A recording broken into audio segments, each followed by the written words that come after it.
So many of the things that we are teaching patients to use are things that we actually implement in our daily lives. As an example, I mentioned that one of the techniques that we utilize within our memory rehabilitation protocols is testing, self-testing.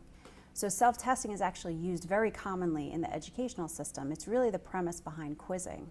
So as a student is preparing for a larger exam that might happen at the end of the month, they might get weekly quizzes. And those weekly quizzes really serve as intermediate testing.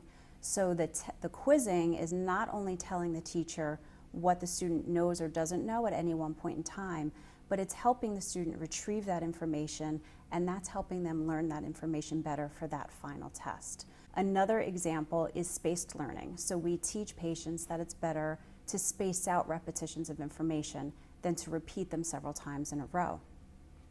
And that's something that we see every day also in our educational system. We always tell our children, our students, don't cram for the exam. You can't study the night before. You won't do as well than you would if you had prepared and studied a little bit every night prior to the exam. The reason for that is that if you space out repetitions of information over time, you remember that information better than if you just try to learn it all at one time.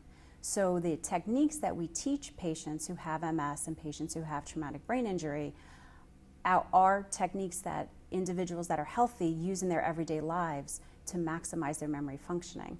We just don't always know we're using them, and some people are better at using them or more aware that they're using them than others are.